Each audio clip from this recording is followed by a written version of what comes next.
Shalom, jemaat yang dikasihi Tuhan. Ya, kita bersyukur karena Tuhan memberikan kita kesehatan, kekuatan, juga tentunya sukacita di dalam Tuhan. Walaupun mungkin kita punya pergumulan, mungkin ada sakit-sakit gitu ya, bahkan juga persoalan-persoalan di dalam keluarga, tapi di dalam Tuhan tetap ada sukacita. Amin ibu-ibu. Ya, saya juga mau menyapa buat jemaat yang mengikuti ibadah ini secara online, baik di rumah, dalam pekerjaan, di perjalanan bahkan, kiranya kita juga bisa bersama-sama mengikuti ibadah ini dengan sukacita. Nah, sebelum kita memulai, bagi ibu-ibu yang membawa handphone mungkin bisa di silent sejenak handphonenya supaya kita bisa lebih hikmat mengikuti ibadah ini. Mari kita bersaat teduh untuk mempersiapkan hati kita menghadap Tuhan.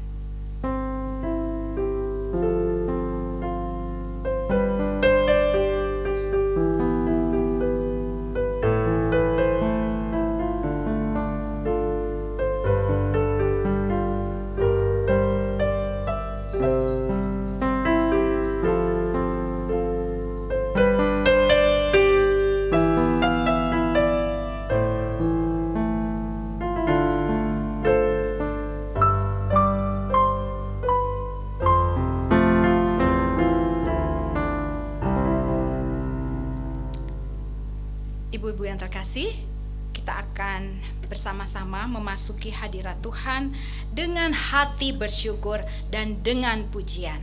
Mari kita angkat pujian ini, ku masuki gerbangnya dengan hati bersyukur.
Tuhan, kami bersyukur atas cinta kasih Tuhan dalam hidup kami setiap hari. Engkau memberikan Roh Kudus untuk menyertai dan memampukan kami dalam setiap rencana, pekerjaan, bahkan pergumulan yang kami hadapi. Dan saat ini kami datang untuk memuji dan menyembah-Mu. Hadirlah ya Tuhan dalam ibadah umat-Mu ini. Kiranya Tuhan bertahta di atas pujian yang kami naikkan, dan Tuhan memberkati setiap jemaat yang hadir, setiap petugas yang melayani, terlebih hamba Tuhan yang menyampaikan firman-Mu. Kami serahkan ibadah ini dari awal hingga akhir ke dalam tangan Tuhan. Di dalam nama Tuhan Yesus kami berdoa. Amin. Ya, selamat Paskah kepada ibu-ibu semua dan jemaat yang dikasihi Tuhan. Ya, mari kita nyatakan salam Paskah kepada teman di kanan kiri kita, di depan belakang. Katakan selamat Paskah, Yesus bangkit. Selamat Paskah. Selamat Paskah juga.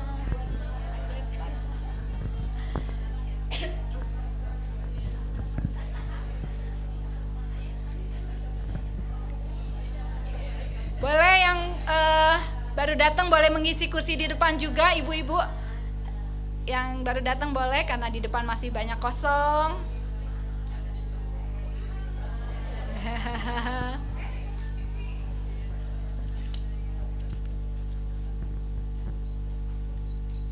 Iya, sukacita ya. Walaupun Paskahnya udah lewat 18 hari, tapi sukacita Paskah dan juga semangat kebangkitan Kristus tetap ada di hati kita.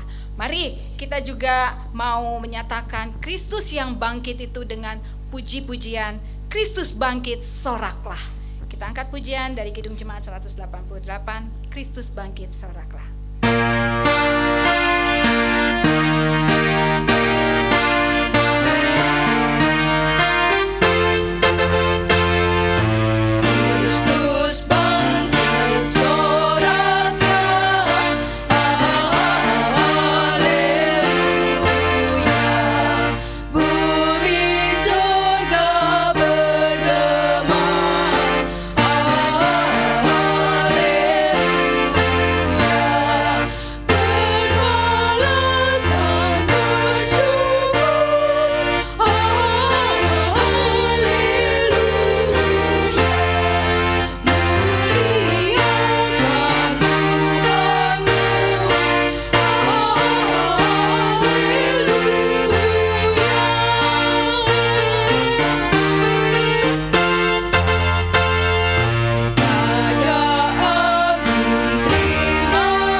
Firman Tuhan yang terambil dari Yohanes 11 ayat 25 sampai 27 secara bersautan. Ayat yang ke-25 dan ke-26 saya akan bacakan, dan jemaat bersama-sama kita akan membaca ayat yang ke-27. Dimulai dari ayat ke-25. Jawab Yesus kepadanya, "Akulah kebangkitan dan hidup. Siapa yang percaya kepadaku, ia akan hidup walaupun ia sudah mati. Dan setiap orang yang hidup dan yang percaya kepadaku tidak akan mati selama-lamanya. Percayakah engkau akan hal ini?" Jawab Marta, "Ya Tuhan, aku percaya bahwa engkaulah Mesias, Anak Allah yang datang ke dalam dunia." Ya, kita nyatakan iman percaya kita. Kita angkat pujian ini sekali lagi. Kristus bangkit, soraklah dengan penuh sukacita. Kristus bangkit, soraklah. Sekali lagi, Bu.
tema hari ini sebagaimana yang ada di layar, wanita sebagai saksi Kristus dalam keseharian. Ibu-ibu, mungkin kita masih mengingat ya bahwa ketika peristiwa kebangkitan Kristus, pagi-pagi sekali ada wanita-wanita yang datang ke kubur Yesus. Walaupun saat itu suasana di dalam suasana yang masih mencekam ya setelah Yesus disalibkan. Namun ada wanita-wanita yang mempersiapkan minyak ya untuk mengurapi Yesus. Mereka datang dengan semangat ke kubur Yesus, dan mereka ketika melihat kubur itu kosong, mereka ketakutan. Kenapa ya mereka takut? Ya, malaikat datang menguatkan mereka bahwa Yesus yang mereka cari sudah bangkit, dan malaikat juga meneguhkan mereka untuk menceritakan kepada teman-teman murid-murid Yesus yang lain. Nah, wanita-wanita ini dengan semangat ya, mungkin ibu-ibu semua sudah tahu bahwa Maria Magdalena, Maria ya ada dua Maria ya yang ikut datang ke kubur Yesus bersama-sama. Mereka juga begitu sukacita ketika mengetahui Yesus yang bangkit. Kadang-kadang kita kalau seneng lupa ya, maunya menikmati sendiri. Tapi indahnya bahwa berita sukacita itu diperintahkan untuk disampaikan kepada murid-murid Yesus yang lain. Begitu juga kita diperintahkan Tuhan untuk membagikan berita sukacita ya, semangat kebangkitan Kristus kepada sekitar kita. Mungkin sebagai ibu rumah tangga di rumah, kita kepada keluarga, kita berperan ya untuk bersaksi lewat macam-macam nih ibu-ibu bersaksinya ya. Nah, tapi juga di tengah pekerjaan, di dalam jemaat, di tengah masyarakat kita dapat bersaksi.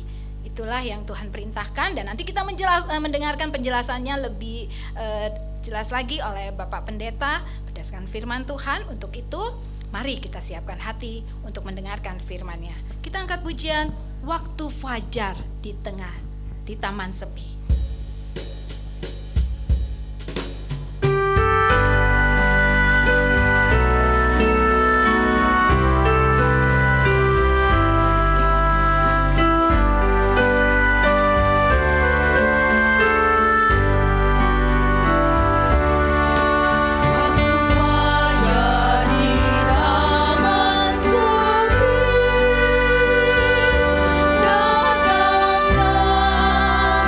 Datanglah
disampaikan oleh hambanya Pendeta Wendy Pratama dari GKI Jatinegara.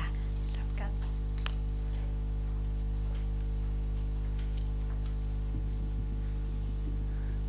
Saudara, mari kita berdoa terlebih dahulu. Bapa yang di dalam sorga, Bapa yang kekasih, Bapa yang kami percaya di dalam segala kemurahan dan kebaikan yang sudah Engkau nyatakan dalam hidup kami, bagaimana Engkau sungguh telah memberikan yang terbaik dalam hidup kami melalui penyaliban, kematian yang sudah Yesus alami, yang terjadi dalam kehidupan kami, sehingga kami yang siogianya mati, Tuhan yang membangkitkan dan memberikan janji yang terbaik kepada kami semua. Terima kasih ya Bapa, dalam nama Tuhan Yesus kami berdoa, amin. Shalom Ibu Bapak sekalian. Kenapa saya menyebut Bapak? Karena di sini ada seorang Bapak, yaitu saya sendiri. Karena kalau saya bilang shalom para wanita, berarti saya tidak mengakui identitas saya. Saudara, percaya tentang identitas kita di tengah identitas yang berbeda, saudara, itu tidak mudah. Saudara, menjadi saksi Kristus, menjadi wanita yang menyaksikan saksi Kristus di tengah-tengah orang banyak yang mungkin bukan percaya kepada Tuhan, itu sesuatu yang tidak mudah.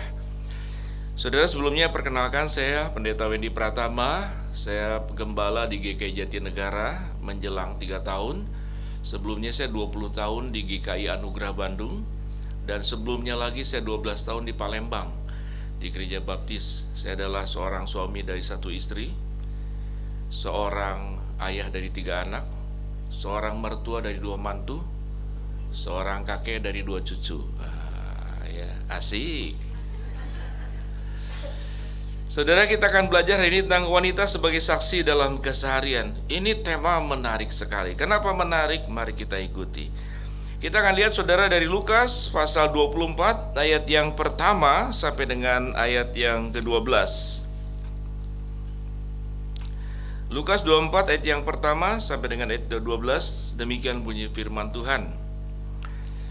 Tetapi pagi-pagi benar pada hari pertama minggu itu mereka pergi ke kubur dan membawa rempah-rempah yang telah disediakan mereka. Mereka mendapati batu yang sudah terguling dari kubur itu, dan setelah masuk mereka tidak menemukan mayat Tuhan Yesus.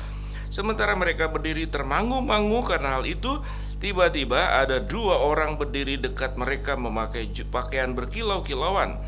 Mereka sangat ketakutan dan menundukkan kepala. Tetapi kedua orang itu berkata kepada mereka, "Mengapa kamu mencari Dia yang hidup di antara orang mati? Ia tidak ada di sini. Ia telah bangkit. Ingatlah apa yang dikatakannya kepada kamu ketika ia masih di Galilea, yaitu bahwa Anak Manusia harus diserahkan ke tangan orang-orang berdosa dan disalibkan, dan akan bangkit pada hari yang ketiga." Maka teringatlah mereka akan perkataan Yesus itu, dan setelah mereka kembali dari kubur, mereka menceritakan semuanya itu kepada ke-11 murid dan kepada semua saudara yang lain. Perempuan-perempuan itu ialah Maria dari Magdala, dan Yohana, dan Maria ibu Yakobus, dan perempuan-perempuan lain. Itu juga bersama-sama dengan mereka memberitahukan kepada rasul-rasul. Tetapi bagi mereka perkataan-perkataan itu seakan-akan omong kosong, dan mereka tidak percaya kepada perempuan-perempuan itu. Sungguh pun demikian, Petrus bangun lalu cepat-cepat pergi ke kubur. Ketika ia menjenguk ke dalam, ia melihat hanya kain kafan saja. Lalu ia pergi dan ia bertanya dalam hatinya apa yang kiranya telah terjadi. Berbahagia mereka yang baca, merenungkan, dan menjalankan firman Tuhan dalam kehidupannya. Saudara, betapa hebatnya seorang wanita. Apa hebatnya seorang wanita? Ada yang bisa menjawab, yang tidak bisa dilakukan laki-laki. Rasanya semua tahu ya. Halo? Melahirkan. Tapi ada yang tidak bisa dilakukan wanita, dan itu hebatnya laki-laki. Halo, ada yang tahu? Wanita hebatnya melahirkan. Lelaki hebatnya membuat wanita bisa melahirkan. Betul? Sekalipun wanita punya seluruh organ tubuh yang bisa melahirkan, tetapi yang menyebabkan wanita itu bisa melahirkan siapa? Jadi hargailah suami tetangga ya. Hargailah suamimu. Saudara, kejadian-kejadian dalam hidup kita, saudara, kalau berbicara tentang kubur kosong, saudara, ini khotbahnya kita dengar bertahun-tahun tentang Paskah. Tetapi saudara, kalau saya boleh mengatakan, kubur kosong itu, kalau saya gambarkan itu adalah seperti kandungan wanita. Betul? Dari kubur itulah saudara, kita mengalami yang namanya itu kebangkitan. Yesus yang mati masuk ke dalam kubur, kemudian dia bangkit. Amin. Saudara, tidak ada terjadi sebuah kehidupan kalau kemudian seseorang itu tidak masuk dalam kubur, tidak masuk katakanlah dalam kandungan. Dan kubur itu seperti kandungan. Dari kubur itulah saudara-saudara, kita semua tuh dilahir barukan kembali. Itu yang dikatakan kalau lihat dalam Yohanes pasal 3, Nikodemus bercakap-cakap dengan Yesus, betul? Bagaimana aku bisa dilahirkan kembali? Apakah aku masuk kembali ke dalam kandungan ibuku dan menjadi bayi? Tidak demikian.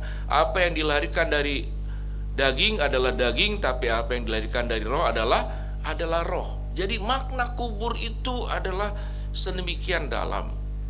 Dan kalau kita melihat saudara, kita menjadi satu dengan kematiannya, dan kita pun menjadi satu dengan kebangkitannya. Seseorang tidak akan mengalami kebangkitan kalau dia tidak masuk dalam kubur terlebih dahulu.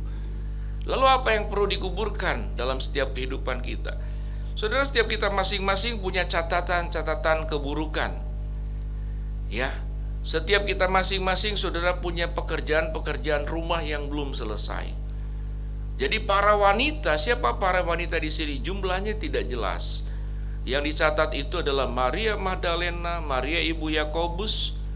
Catatan di sini Yohana, catatan di kitab yang lain ada yang namanya Salome, dan kemudian dicatat wanita-wanita lain. Siapa yang wanita-wanita lain? Ada yang tahu? Halo? Nah, wanita-wanita lain adalah Komisi Wanita GKI Gading Serpong. Nah, ya, itu wanita-wanita lain. Kata wanita-wanita lain memang wanita-wanita pada waktu itu. Tapi kalau tafsiran yang lebih lain, siapa wanita-wanita lain? Yaitu kita semua.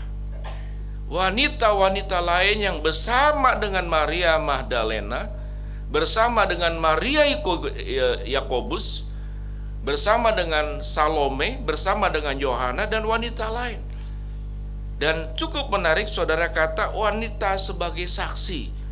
Karena wanita ini saudara punya cara melihat itu lebih luar biasa dari laki-laki juga, ya. Betul? Halo? Ya, ya. Tapi ya dosanya juga di mata sih. Wanita itu hebat. Kalau ke supermarket saudara, lantai 1, lantai 2, lantai 3, dia amatin begininya. Pulang ke rumah dia bisa sebutkan ada barang apa aja di sana. Itu wanita, betul? Dan saudara, yang menarik, kalau lelaki selingkuh itu selalu ketahuan. Wanita selingkuh lebih rapih. Yang ketawa sudah pengalaman. Kalau lelaki selingkuh itu selalu ketahuan. Wanita itu rapih, ya, rapih sekali. Karena kenapa? Wanita itu memang wanita pengamat. Jadi kalau dibilang jadi saksi, memang lebih tepat itu wanita yang jadi saksi, ya, karena pengamatannya itu luar biasa. Jadi saudara, kita punya makta. Wanita-wanita pada yang terjadi waktu kebangkitan Yesus, dia menyaksikan sendiri kubur kosong, bertemu sendiri dengan dua sosok yang berkilau-kilauan. Catatan dalam Injil Sinoptis lain dikatakan berjubah putih, ya kan? Lalu mengatakan jangan takut. Jadi dia menyaksikan. Dan kalau sudah wanita menyaksikan, memang kenapa Tuhan izinkan wanita yang lebih menyaksikan? Karena wanita itu lebih pandai bercerita daripada apa yang disaksikan, betul? Karena saudara-saudara, jangankan Yesus bangkit, tetangga pecah gelas aja sekampung langsung tahu tuh, ya. Karena memang wanita itu pencerita. Wanita itu ya suka bercerita, ya kan? Dia akan menceritakan apapun juga, menceritakan kepada ke-11 murid. Jadi kalau wanita saudara punya satu berita apapun ya bentuknya, maka dia tuh senang sekali kalau bisa dia sebagai sumber pertama yang menceritakan. Seakan-akan punya kebanggaan seperti itu. Mungkin wanita lain ya, yang tidak di sini. Jadi memang wanita seperti itu, tapi Tuhan memakai. Kenapa Tuhan mengizinkan? Dan memang wanita-wanita biasanya lebih peduli. Tatkala kemudian Yesus meninggal, dikatakan membawa apa? Membawa rempah-rempah. Wanita itu adalah wanita yang sebetulnya adalah wanita yang melayani.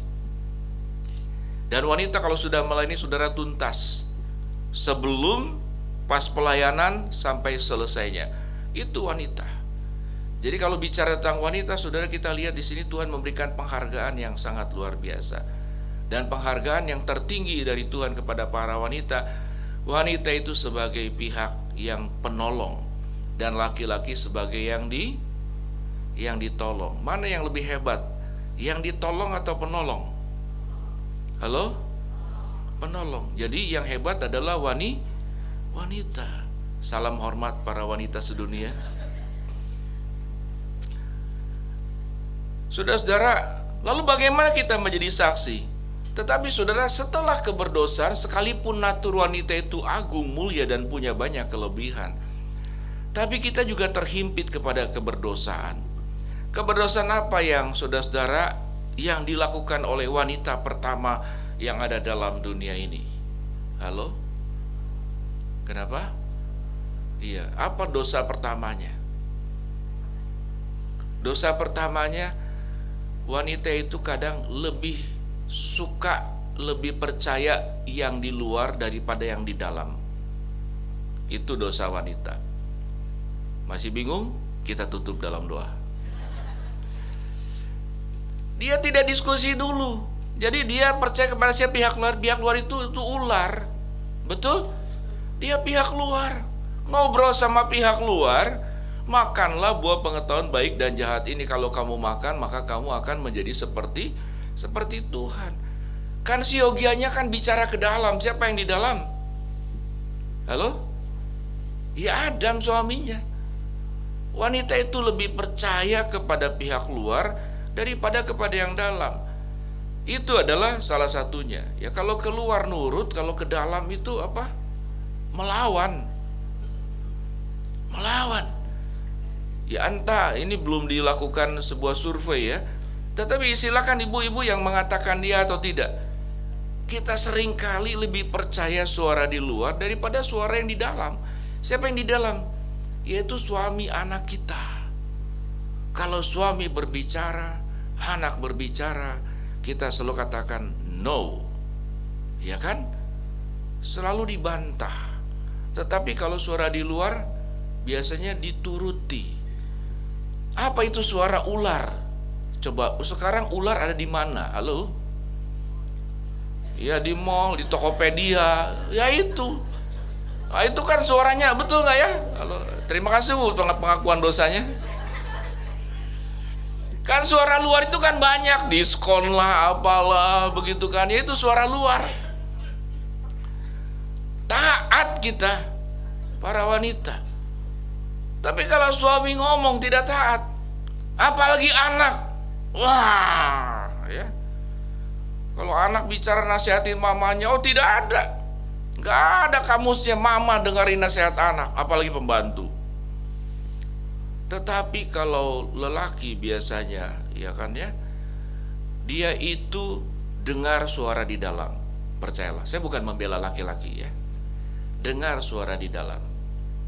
Dia nggak dengar suara di luar. Tetapi dia dengar suara di dalam. Tetapi kalau lelaki dia sudah bicara tidak didengar di dalam, dia dengar di luar. Nah itu masalahnya. Betul. Jadi kalau laki-laki itu yang dengar suara luar, ya dengan godaan-godaan yang lainnya, karena di rumah tidak didengarkan. Pada laki-laki jujur, laki-laki dalam pernikahan, semuanya ibu sekalian menikah sekian lama, itu pasti lebih banyak mendengar ibu-ibu ngomong. Betul? Awal dengar itu, aduh, dengan perhatian. Lama-lama itu, ya rupanya saya nggak jelaskan juga tahu ya. Ya dengan kekesalan. Dulu kalau ribut masih dilawan sama suami. Tapi lama-lama kalau laki-laki kumpul itu, ya percuma lah. Kalau sudah ribut dengan wanita nggak akan menang. Karena wanita lebih fasih lidah. Ya, dia tidak didengar. Lelaki itu sangat dengar suara di dalam. Kalau sudah tidak didengar, itulah timbul dengar suara di luar. Ya kan, coba kalau di rumah ketemu harimau, papi, betul nggak? Banyak ibu-ibu waktu menikah suaranya sofran, setelah menikah sekian lama jadi bass dan bariton. Ya kan begitu kira-kira ya. Jadi itu wanita. Dan wanita-wanita yang di dalam Injil Lukas menyaksikan apa yang terjadi. Dan dia percaya kepada apa yang dilihatnya. Dia percaya kepada siapa? Yaitu malaikat yang menampakkan diri. Jangan takut. Bukankah Yesus semasa hidupnya sudah berkata, pada hari yang ketiga aku akan bangkit. Aku akan menampakkan diri. Dan aku akan kembali ke rumah Bapa di surga. Dan akan menjemput engkau kembali. Itu pesan yang terjadi.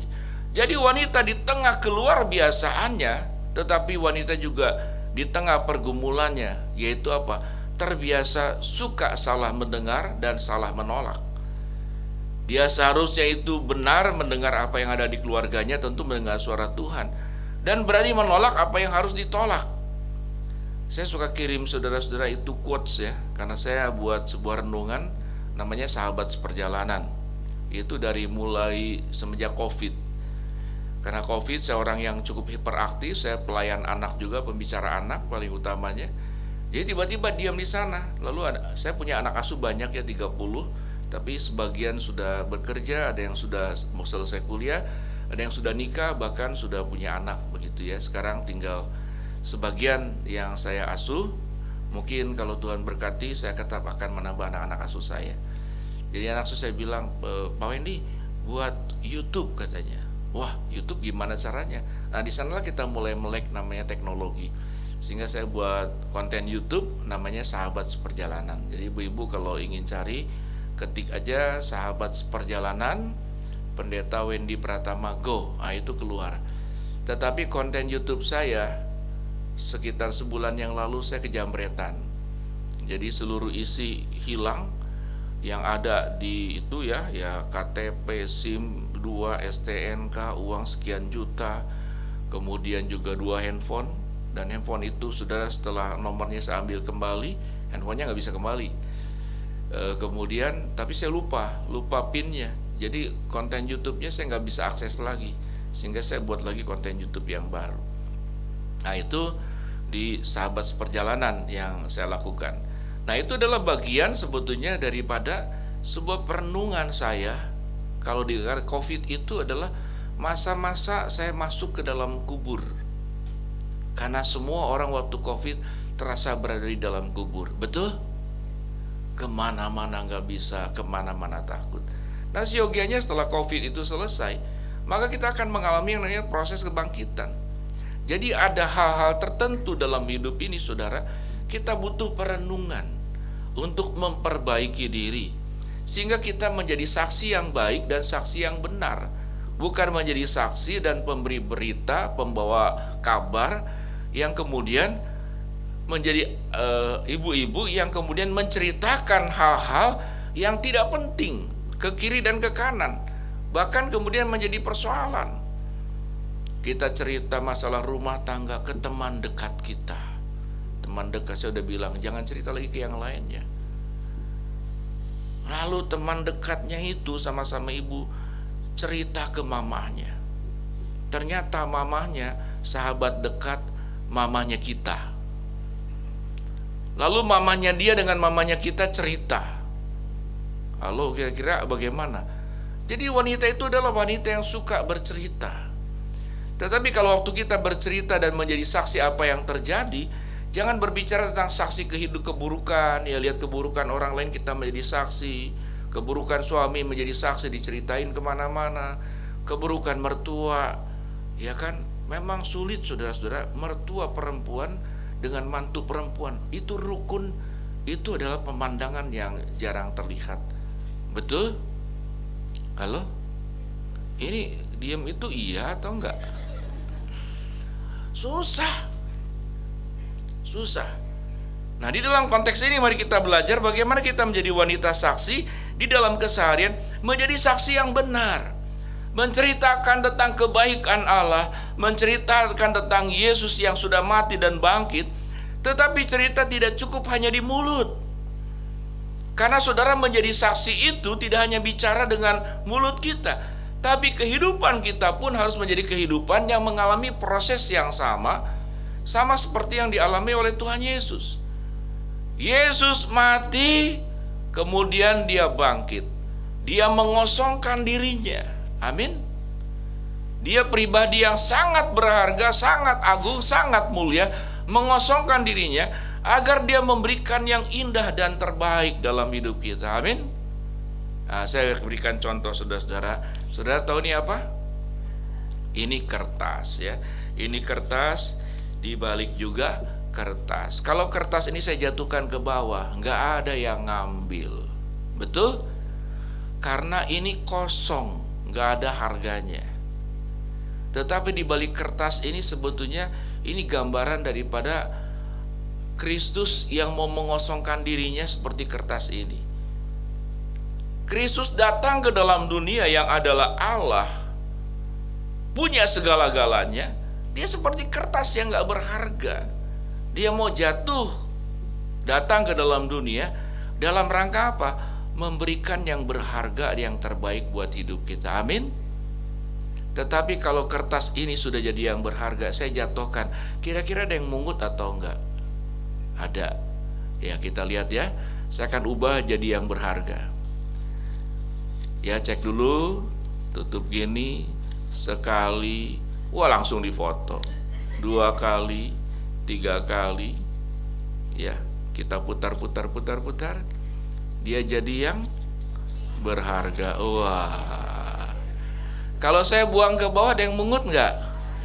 Jangan, ini buat persembahan saya Komisi Wanita. Sana ya persembahannya.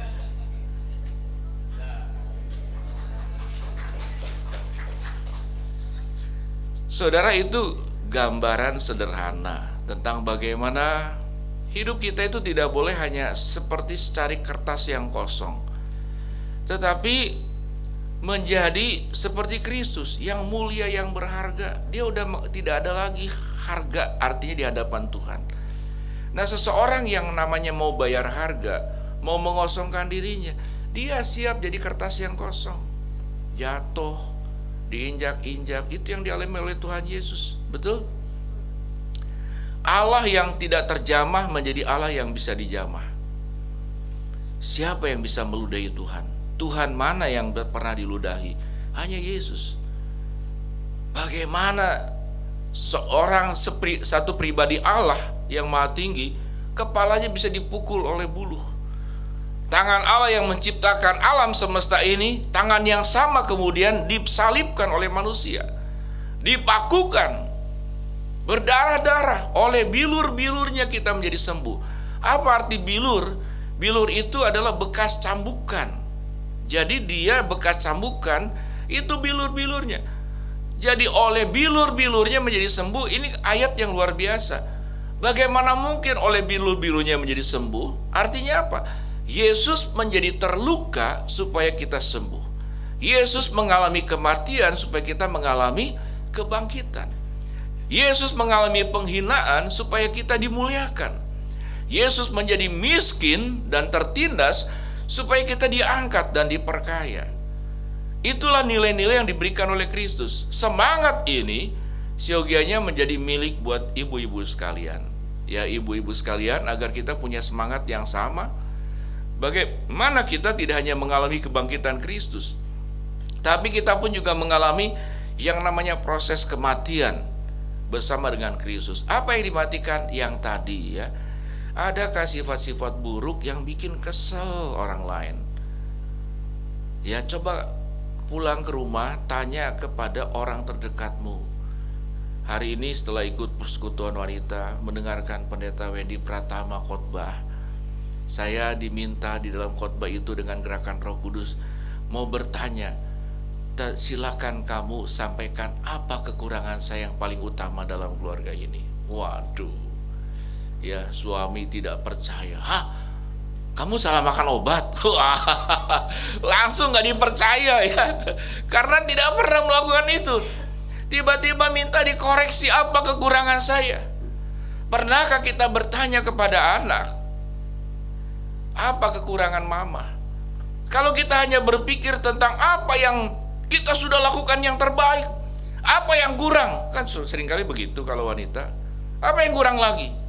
Apa yang kurang mama perbuat buat engkau? Apa yang aku lakukan yang kurang dari istri? Ya, setiap orang tuh ada kelebihan.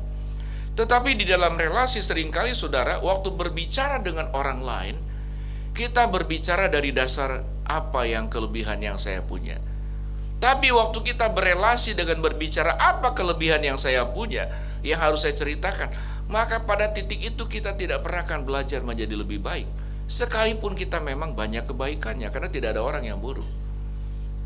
Tetapi sewaktu kita berbicara seperti kertas kosong tadi, kita berani bayar harga apa yang kurang di dalam diri saya, yang harus saya perbaiki. Saudara, titik itulah kita akan menemukan bahwa Kristus sungguh-sungguh hadir bangkit. Tidak hanya bangkit dari kubur lalu mengabarkan Injil kemana-mana, tapi kebangkitan Yesus pun hadir dalam keluarga kita. Bagaimana orang-orang dalam rumah tangga, termasuk ibu-ibu, itu punya keberanian keluar dari kubur, mematikan egomu, mematikan dosa-dosamu, dan bangkit menjadi pribadi yang lebih baik. Memang di dunia nggak ada orang yang seburuk-buruknya sampai nggak ada kelebihannya. Tidak ada juga orang-orang, saudara-saudara, yang sebaik-baiknya sampai tidak ada kekurangannya. Mari kita cari yang paling ekstrim dah. Apa kelebihan dari setan? Coba jawab. Halo? Pasti semua sepakat kan, nggak ada kelebihannya, betul? Setan itu punya kelebihan tidak pernah putus asa. Betul? Pernah nggak ada setan putus asa, nggak mau lagi menggoda manusia? Apa tanda setan tidak pernah putus asa? Dia tahu dengan jelas mencobai Yesus di padang gurun 3 kali, tidak pernah akan berhasil. Jadi setan, untuk hal yang tidak mungkin berhasil, dia pun tetap punya semangat. Nggak ada tuh ya coba-coba aja, dan nggak ada. Jadi apa kelebihan setan? Dia tidak pernah putus asa. Dia tidak hanya mencobai manusia, Yesus pun dicobai. Luar biasa. Jadi artinya apa? Mari kita belajar, kita bangkit dari kematian. Bagaimana caranya? Mematikan hal-hal yang buruk dalam diri kita. Saudara-saudara, saya jadi pendeta GKI ya udah berapa ya? 20 tahun, mau ke 24 tahun lah ya. Yang paling saya tidak suka, saudara, sebagai pendeta, saya tidak masalah jam 1 subuh, jam 2 subuh kalau ada jemaat meninggal yang membutuhkan, saya segera bangun. Tetapi pelayanan yang terberat buat saya sebagai pendeta adalah rapat. Halo? Rapat. Karena rapat itu adalah kumpulan orang-orang untuk menunjukkan kelebihannya masing-masing. Betul? Jadi bicara tentang kelebihannya masing-masing. Ya walaupun GKI ya tetap kita hargai rapat, itu bagian dari pelayanan ya. Saya berkali-kali ditegur oleh pengurus sinode, jangan terus bicara tentang GKI dan kamu nggak suka rapat ya. Tapi kalau nggak rapat lebih berbahaya. Tetapi saudara, apa visi misi gereja? Kalau saya sebagai gembala, bagaimana gereja berkembang, bertumbuh, menunaikan amanat agung Tuhan tanpa ada rapat? Visi misi itu ditolak. Saudara, rapat itu adalah orang bercakap-cakap. Dan seringkali saudara, dalam rapat itu orang punya kecenderungan, dia akan berbicara dari unsur kelebihan dia. Dia akan berbicara dari unsur apa yang dia tahu. Dia akan bicara di kelebihan apa yang dia ketahui. Sehingga kalau rapat, para senior akan berbicara tentang dulu, karena dia taunya yang dulu-dulu. Betul? Anak muda akan bicara sekarang, nanti, karena dia tahu pemilik masa depan anak-anak muda. Dia tidak bisa bicara dulu. Tatkala orang tua tidak bisa menghargai tentang masa sekarang yang diketahui oleh anak muda, dan masa depannya akan dipegang oleh mereka, anak-anak muda tidak akan menghargai sewaktu para orang tua atau yang senior berbicara tentang dulu. Tetapi sewaktu orang tua itu bisa mendengarkan apa yang engkau punya kelebihan, apa yang kau yakini, apa yang kau ketahui, apa yang kau percaya saat sekarang yang berdampak nanti, anak muda juga akan belajar untuk menghargai apa yang dulu pernah terjadi. Perjuangan para senior itu sudah jadi mertua begitu ya. Coba hargailah mantu. Ya, saudara kan kesian tuh mantu baru nikah, dia belum punya pengalaman anak. Kamu gimana sih ngurus cucu saya yang pertama, kamu gak bisa? Ya mantu bilang, mama kan aku belum pernah menikah. Masa aku nikah 2 kali dulu baru nikah sama anak mama? Si mamanya ngambek lagi, dasar mantu kurang ajar. Dasar mertua cerewet tuh, berantem cakar-cakaran ya, jenggut-jenggutan. Saudara kebayang gak kalau di dalam relasi itu selalu berbicara dari apa? Dari sudut apa yang saya tahu, apa yang saya bisa, apa yang saya kuasai. Betul? Kita tidak pernah akan dengar kebiasaan orang lain.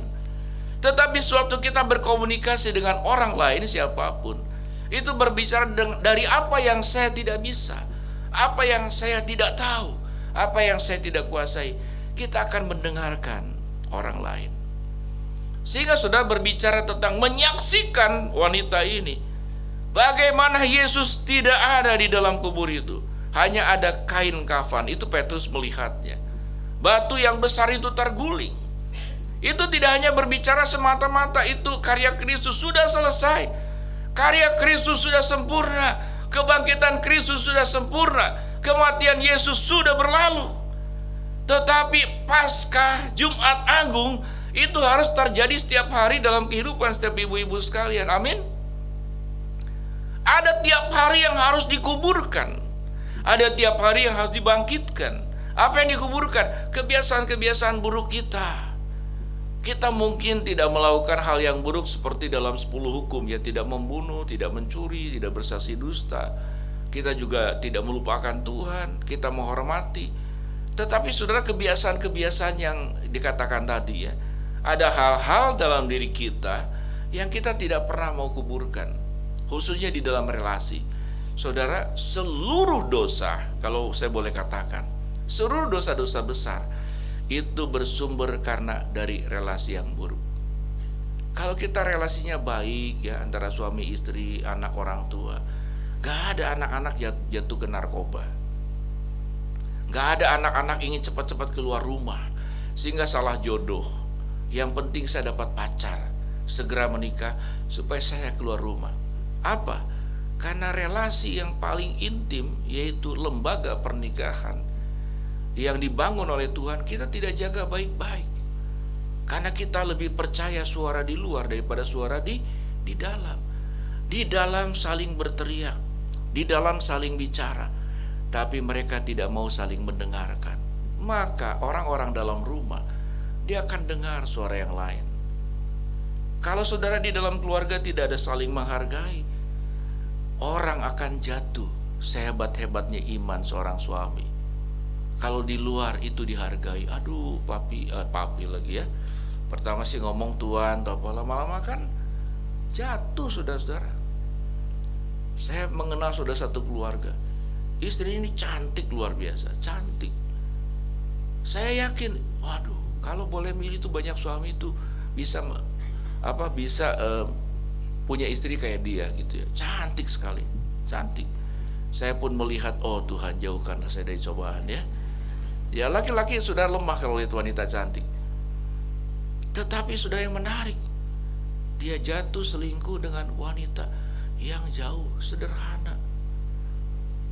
Ya, itu istrinya itu saudara kulitnya itu glowing. Jadi kalau malam-malam matahari gelap gulita, dia lewat aja terang benderang itu semua jalan.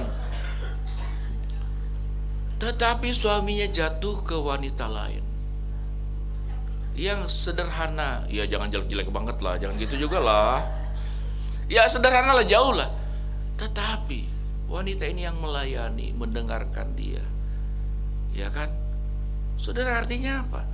Kalau kita tidak mau belajar mendengar apa yang ada di dalam rumah, saudara, orang akan kabur dari rumah, dia akan dengar yang lain.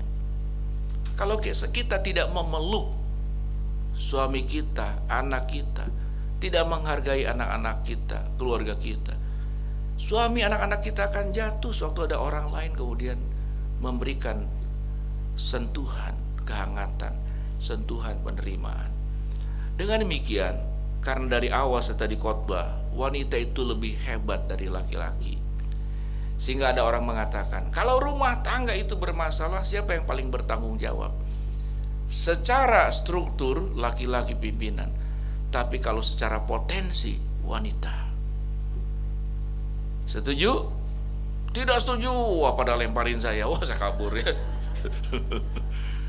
Tetapi saudara, karena wanita itu punya kapasitas lebih besar, lebih lengkap dari laki-laki, secara de facto wanita itulah pemimpin dalam keluarga yang mengkondisikan tertentu. Ya. Jadi saudara-saudara, dari fakta sejarah, kejatuhan di dalam dosa itu dimulai bukan oleh laki-laki. Sepakat? Saudara percaya firman Tuhan? Nah, kejatuhan dalam dosa dimulai oleh laki-laki atau perempuan? Perempuan. Bertobatlah. Jadi artinya saudara, indikasi-indikasi itu menunjukkan wanita itu punya kapasitas lebih besar, ya kan, dari yang lain. Dan kapasitas itu pakailah dengan baik. Bagaimana caranya? Lewat Paskah ini, janganlah kita terus hanya menikmati kebangkitan Yesus, tapi maukah engkau juga mengalami sebuah perjalanan yang sama, masuk ke dalam kubur, mengaku kesalahan, mau memperbaiki apa yang buruk dalam diri kita, tidak berbicara tentang kelebihan. Maka itu sama dengan beratnya bagaimana Yesus mau mengosongkan diri, ya, melepaskan egonya sebagai Allah dan menjadi sama dengan manusia. Jadi setelah persekutuan ini pulang, biarlah dengan tulus hati dekati suamimu, dekati anak-anakmu. Suamiku, ya, anak-anak, sebutkan 2 hal kekurangan mama yang perlu diperbaiki, dan mereka serempak membuka mata, membuka mulut. Hah? Mama salah makan obat? Mari kita berdoa. Bapa dalam surga, biarlah ya Tuhan pemahaman tentang kebangkitan Kristus. Para wanita di waktu itu, Maria Magdalena, Maria ibu Yakobus, Salome, Yohana, menjadi saksi dari kematian dan kebangkitan Kristus. Tapi biarlah kami juga mengalami proses yang sama seperti yang sudah Yesus alami. Engkau mengalami kematian, engkau mau mengosongkan diri, engkau tidak berbicara tentang kelebihanmu. Yang ada di dalam diri Kristus adalah rasa cinta yang besar, rasa kasih yang besar. Bagaimana setiap orang yang sudah jatuh dalam dosa kembali ke dalam rangkulannya, kembali mengalami keselamatan, penebusan dosa, dan kembali diangkat sebagai anak-anak Allah. Terima kasih ya Bapa, kami serahkan untuk pemberitaan firman ini. Dalam nama Tuhan Yesus kami berdoa.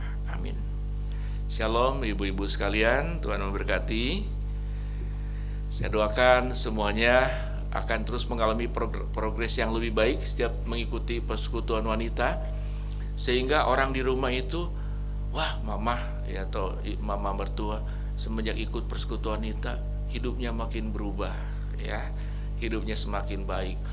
Jadi kalau ada di rumah, mama kapan lagi persekutuan wanita? Loh kan kemarin, kalau bisa tiap hari mah. Karena udah tiap kali pergi persekutuan wanita, mama berubah gitu ya. Nah kira-kira begitu ya. Tuhan berkati.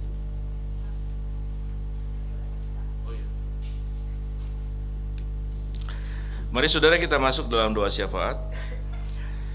Bapa dalam surga, kami berdoa untuk firman yang sudah ditaburkan. Biarlah kami tidak hanya menjadi saksi kematian dan kebangkitan Kristus, tapi kami pun mengalami kematian bersama dengan Kristus dan kebangkitan bersama dengan Kristus. Hamba berdoa untuk stabilitas keamanan negara Indonesia dalam menerima hasil sidang MK tanggal 22 April. Jauhkan Tuhan dari segala perpecahan, saling fitnah antar golongan, kepentingan-kepentingan pribadi. Hamba-Mu berdoa untuk kesehatan anak-anak, lansia, Dan kami sendiri yang hadir di sini agar tetap memperhatikan imunitas tubuh, menghadapi musim pancaroba, menjaga pola tidur, pola pikir, pola rasa, pola makan, sehingga kami boleh mencapai kesehatan yang maksimal. Kami berdoa juga untuk proses pembangunan gereja GKI Gading Serpong, mulai dari segi pembiayaan, tim proyek, jadwal proyek, aspek sosial, kiranya semuanya dapat berjalan dengan lancar. Kalau Tuhan yang sudah memulai, Tuhan yang berkehendak, maka pembangunan GKI Gading Serpong tidak akan mengalami hambatan dan akan berhasil sesuai dengan yang direncanakan. Kami mengucap syukur pada Tuhan bahwa keluarga kami diberikan pengharapan, sukacita, jalan keluar di tengah ketidakpastian ekonomi global dan meroketnya harga-harga kebutuhan. Allah yang kami sembah adalah Jehovah Jireh, Allah yang mencukupkan, Allah yang memberkati. Kami berdoa secara khusus ya Tuhan buat jemaat kami, Ibu Ing-ing, putrinya yang bernama Monica, baru dioperasi elbow tangan kanannya. Kiranya kami berharap agar implan yang dipasang berhasil sehingga jaringan lainnya dapat mengisi dengan implan tersebut.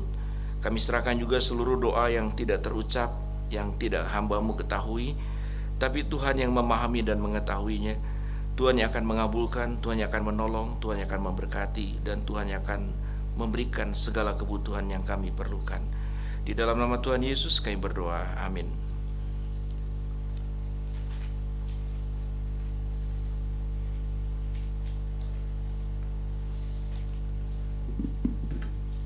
Terima kasih Pendeta Wendy buat firman Tuhan yang dibagikan, dan kiranya firman Tuhan ini juga menyemangati kita, sangat menginspirasi ya, tentang mulai dari kubur kosong gitu ya, terus kita dibukakan tentang peran kita, keunikan ya, jati diri wanita, sampai kepada peran kita sebagai saksi Kristus. Kubur kosong juga menginspirasi pencipta lagu ya, untuk menciptakan lagu Anak Allah Yesus namanya dimulai dari kubur kosong ya, bahwa dikatakan sebab dia hidup, kubur kosong membuktikan dia hidup. Nah, kita akan menyanyikan pujian ini dengan keyakinan bahwa kubur kosong tanda Yesus yang bangkit, memberikan kita harapan bahwa hari esok dipegang di dalam Tuhan, dan kita menggunakan waktu kita yang masih ada untuk menyaksikan kebangkitan Kristus di dalam hidup kita.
ucapan syukur atas kasih Kristus yang terus menyertai kita dan memberkati hidup kita, biarlah kita juga mau memberikan yang terbaik untuk Tuhan.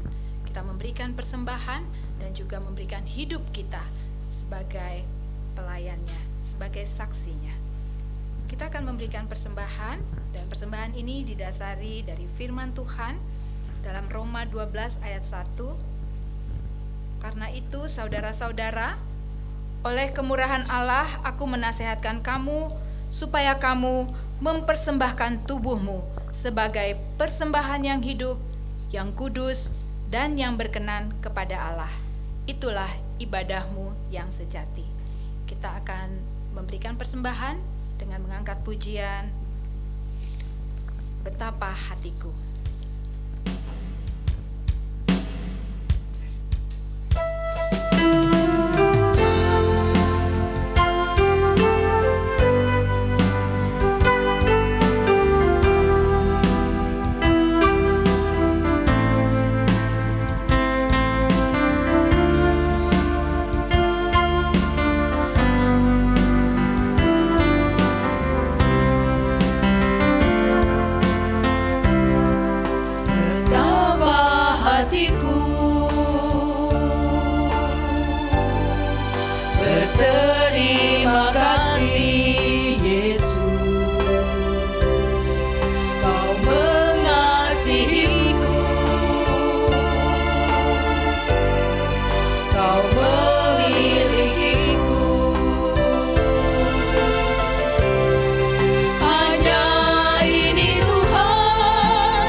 Kami yang bertahta di kerajaan surga, terima kasih Bapak, kami boleh berkumpul mengikuti kebaktian Komisi Dewasa.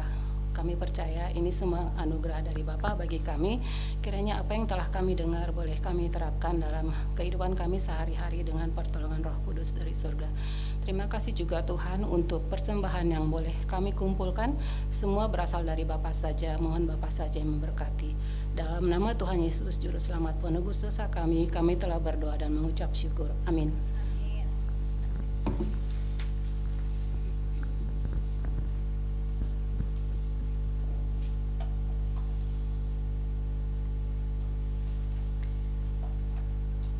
Jemaat yang dikasihi Tuhan, kita akan mengakhiri ibadah ini. Namun biarlah ibadah firman Tuhan tidak berhenti sampai di sini, tapi terus kita bawa di dalam kehidupan keseharian kita, dan Roh Kudus yang akan terus menemani, memampukan, menyemangati kita untuk menjadi saksinya. Apinya berkobar dalam hatiku. Kita angkat pujian ini bersama-sama. Maaf, saya undang untuk bangkit berdiri. Kita bersama-sama sebagai komitmen kita mau menjadi saksinya. Roh Kudus yang akan memampukan kita. Apinya berkobar dalam hatiku, ku kira karena Yesus yang memberi, hangatkan jiwaku, tak perlu ku mengeluh.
Ibu-ibu yang terkasih, terimalah berkat Tuhan. Tuhan yang sudah memberkati engkau melalui kematian dan kebangkitannya, jadilah engkau juga menjadi berkat yang mau melewati proses kematian, mati bersama dengan Kristus, memasuki kubur untuk menguburkan seluruh dosa-dosa kita, dan bangkit dengan karakter sebuah kehidupan, pola kehidupan yang baru, di mana engkau menjadi saksi yang menyampaikan berita kebangkitan Yesus.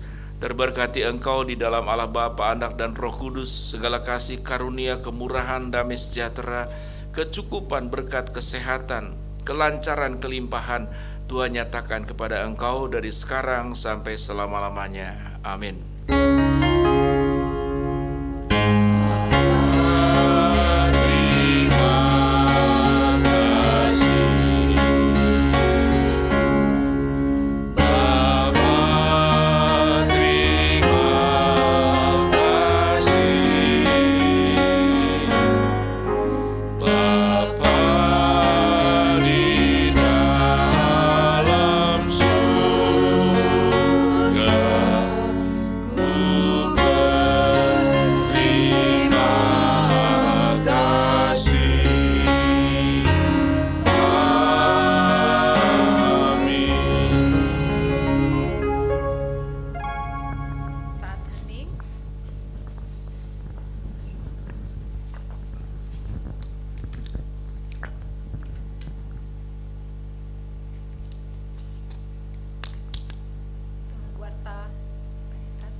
Shalom ibu-ibu semuanya.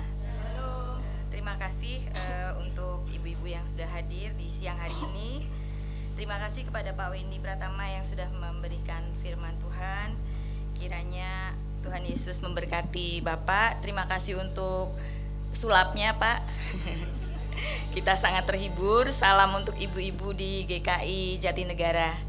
Terima kasih juga untuk ibu-ibu yang sudah bertugas hari ini, kepada Ibu Rose sebagai PP, juga Ibu Silvi, Ibu Lingling, juga Bu Tuti, serta ibu-ibu yang di belakang. Siang hari ini juga kita kedatangan ibu yang baru pertama kali hadir. Silahkan Ibu bisa berdiri, kepada Ibu Lea Harumi, ya. Mungkin ibu-ibu yang di samping depan belakang bisa memberikan salam. Selamat datang Ibu. Ibu bisa hadir kembali di Kamis mendatang, ibadah bersama kami kembali. Terima kasih.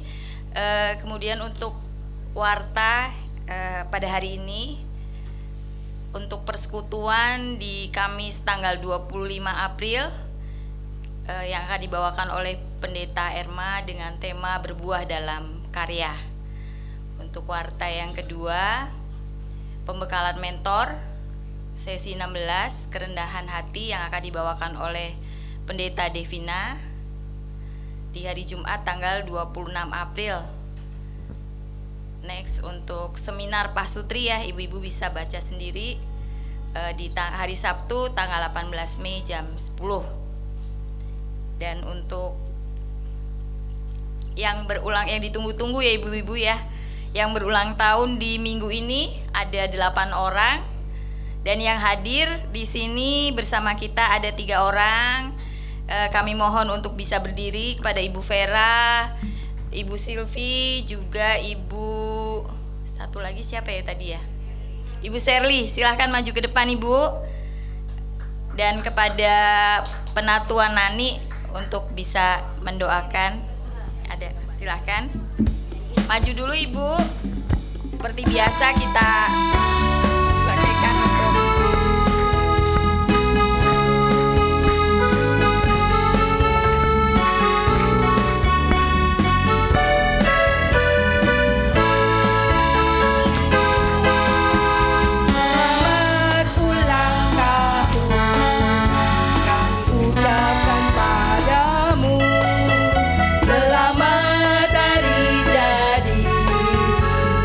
Yesus memberkati.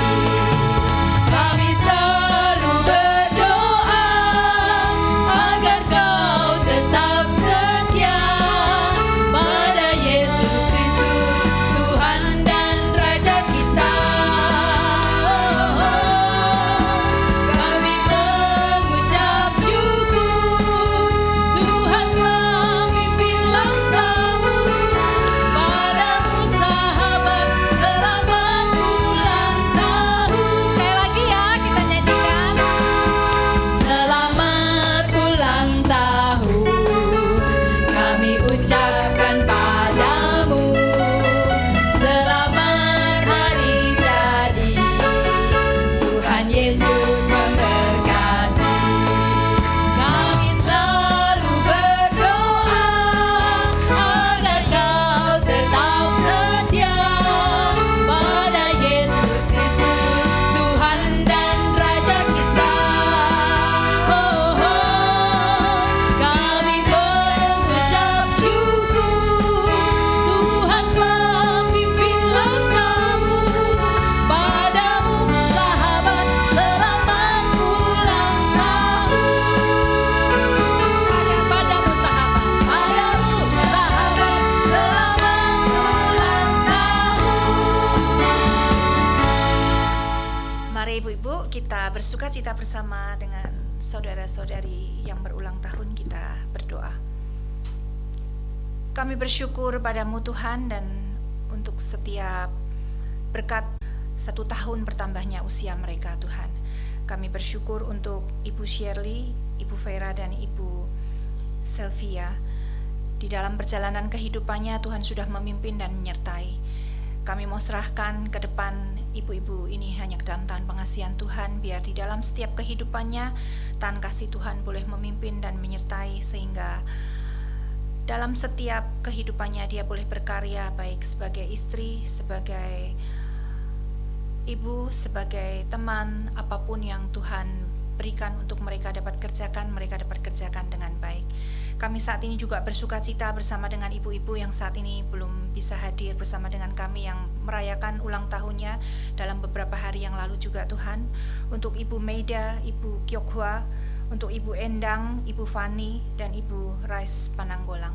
Biarlah Tuhan juga pimpin dan sertai ibu-ibu ini agar di dalam setiap kehidupannya karya Tuhan boleh dinyatakan dalam setiap hidupnya. Kami mau serahkan seluruh kehidupan kami juga Tuhan hanya ke dalam tangan pengasihan Tuhan. Biarlah kami sebagai wanita, sebagai ibu, sebagai istri boleh memberitakan akan karya Tuhan dalam setiap kehidupan kami. Kami boleh menjadi saksi Tuhan dan nama Tuhan boleh dipermuliakan dari segala hal yang kami kerjakan. Di dalam nama Tuhan Yesus kami berdoa. Amin. Terima kasih kepada Bu Nani. Untuk selanjutnya ibu-ibu, terima kasih kepada Ibu Silvi yang hari ini membawa kue di samping. Nanti ibu-ibu bisa mengambil satu-satu. Silahkan untuk bersalaman. Tapi setelah ini kita foto bersama dulu ya ibu-ibu ya. Kita foto bersama Bersalam-salaman diiringi oleh lagu Selamat Terima Ulang Tahun. kasih. Dan kita ketemu lagi di Kamis mendatang ya ibu-ibu ya. Ya, kita bersama ada foto bersama. Selamat ulang tahun kami ucapkan padamu.